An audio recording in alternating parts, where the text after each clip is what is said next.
ሰላም ጤና ይስጥልኝ ውድ የኬሎ ሚዲያ ተከታታዮች፣ በዕለታዊው የዛሬ ውሎ ፕሮግራማችን እነዚህን መረጃዎች እንዲያቀናጅተን ይዘንላችሁ ልንቀርብ ተሰናድተናል። ከፕሮግራም ጋር አብሬያችሁ ቆይታ የማደርገው እኔ አብዲስ አደፋር ነኝ። የኦሮሞ ነጻነት ሰራዊት በሱሉልታ ወረዳ በፈጸመው ጥቃት የወረዳውን ፖሊስ አዛዥ ጨምሮ 2 ሰዎች ተገደሉ። በኦሮሚያ ክልል ሰሜን ሸዋ ዞን ሱሉልታ ወረዳ የኦሮሞ ነጻነት ሰራዊት ታህሳስ 1 ቀን በፈጸሙት ጥቃት የሱሉልታ ወረዳ ፖሊስ አዛዥ ኮማንደር ለገሰ ስዩምን ጨምሮ 2 ሰዎች ላይ እርምጃ መውሰዳቸውን የተዘገበው።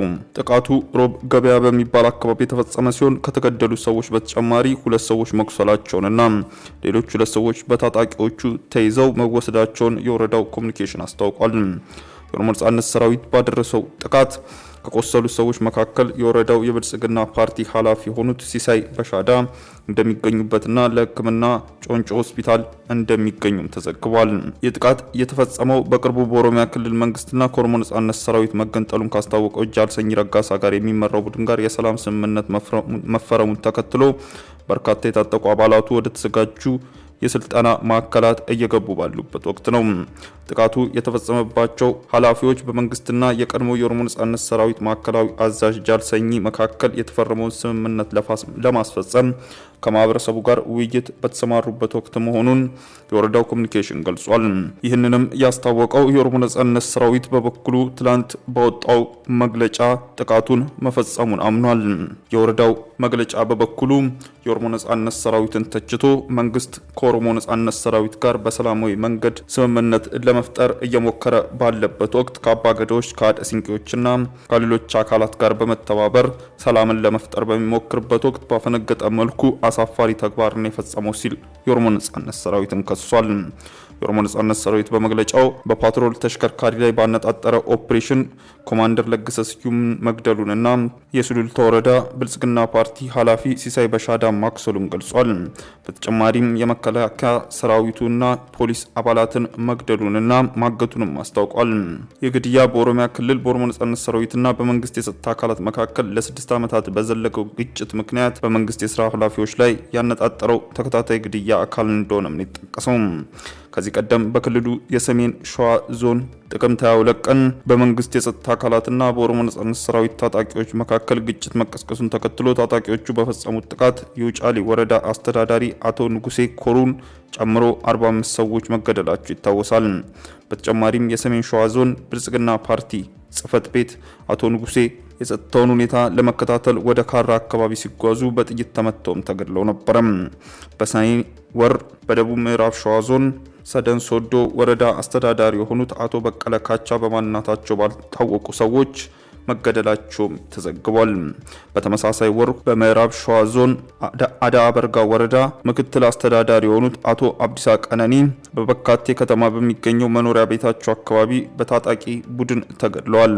በተጨማሪም መጋቢት 2016 ዓ.ም በምዕራብ ኦሮሚያ በምስራቅ ወለጋ ዞን የብልጽግና ፓርቲ ጽህፈት ቤት ኃላፊ የሆኑት አቶ ደሳለኝ በኮንጃ በነቀምቴ ከተማ በሚገኘው መኖሪያ ቤታቸው ውጪ በማንነታቸው ባልታወቁ ጥቃት ፈጻሚዎች መገደላቸውን የኮሚኒኬሽን ጽህፈት ቤቱ አስታውቋል። ይህ የትጥቅ ግጭት በአካባቢው ከፍተኛ የሆነውን የሰላማዊ ዜጎች ህይወት መጥፋት፣ የሰብአዊ መብቶች ጥሰቶችንም አስከትሏል። በሶማሌላንድ በርበራ ወደብ የኢትዮጵያ ትራንዚት ማሳለጫ ቢሮ ስራ መጀመሩ ተገለጸ። የተባበሩት አረብ ኤሚሬትሶች ንብረት የሆነው ዲፒ ወርልድ የሚያስተዳድረው የሶማሌላንዱ በርበራ ወደብ በኢትዮጵያ ትራንዚት ማሳለጫ ቢሮዎች ስራን ጀምሯል። የዲፒ ወርልድ በርበራ ዋና ስራ አስፈጻሚ በማስጀመሪያ ስነ ስርዓቱ ላይ ባደረጉት ንግግር ቢሮዎቹ ከወደብ የሚራገፉ ጭነቶችን ደህንነታቸው ተጠብቆ ወደ ኢትዮጵያ እንዲገቡ የሚያሳልጥ መሆኑን ገልጿል።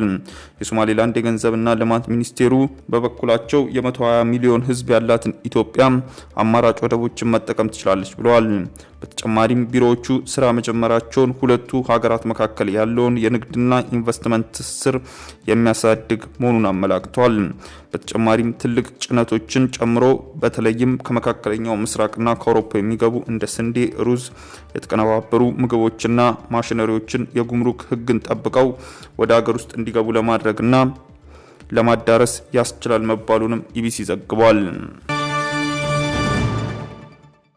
ኢትዮጵያ በከፍተኛ መጠን የምታመርተው የአረቢካ ቡና በዓለም ገበያ ላይ ዋጋው ከ80% በላይ ጭማሪ ማሳየቱ ተገለጸ። የቡና ዋጋ በዓለም አቀፍ ምርት ግብይት መድረኮች ከዚህ በፊት ታይቶ በማይታወቅ ሁኔታ ከፍተኛ ደረጃ መጨመሩ ተዘግቧል።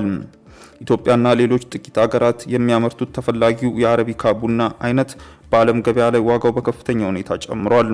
ትላንት ማክሰኞ ታህሳስ 1 ቀን በዋለው ገበያ ተወዳጁና በዓለም በብዛት የሚመረተው የአረቢካ ቡና ዝርያ ዋጋ በኪሎ ከዚህ ዓመት ከ80% በላይ ማሻቀቡ ተዘግቧል። በተመሳሳይ ሌላኛው የቡና ዝርያ ሮብስታ ዋጋ በከፍተኛ ደረጃ ጭማሪን አሳይቷል።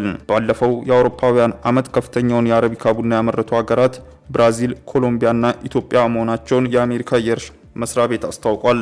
ይህ የዋጋ ጭማሪ የታየው የቡና ነጋዴዎች በዓለም ሁለቱ ታላላቅ የቡና አምራች የሆኑት ብራዚልና ቪየትናም በመጥፎ የአየር ሁኔታ መመታታቸውንና የቡና ጠጪዎች ቁጥር እያደገ ስለሚሄድ የምርቱን አቅርቦት ይቀንሳል ብለው በመስጋታቸው ነው። በዚህ ምክንያት በአዲሱ የአውሮፓውያን ዓመት ታዋቂዎቹ የቡና ምርቶች እና ኩባንያዎች በአቅርቦታቸው ላይ የዋጋ ጭማሪ ለማድረግ እያሰቡ መሆናቸውን ቢቢሲ ዘግቧል። ጠቅላይ ሚኒስትር ዶክተር አብይ አህመድ በማህበራዊ ሚዲያ የፌስቡክ ገጻቸው ላይ ባሰፈሩ ጽሑፍ ባለፉት 5 ዓመታት በኢትዮጵያ የቡና ምርታማነትን ለማሳደግ በተከናወኑ ስራዎች ዓመታዊ የቡና ምርት መጠን ከነበረበት 500,000 ቶን እጥፍ ለማሳደግ ተችሏል ብለው ነበር። ውድ ተመልካቾቻችን በዕለታዊው የዛሬ ውሎ ፕሮግራማችን ይዘንላችሁ የቀረብናቸው ዋና ዋና መረጃዎች እነዚህ ነበሩ። ከፕሮግራም ጋር አብሬያችሁ ቆይታ ያደረኩት እኔ አብዲስ አደፋር ነበርኩ። ከሌሎች የኬሎ ሚዲያ ፕሮግራሞች ጋር መልካም ቆይታም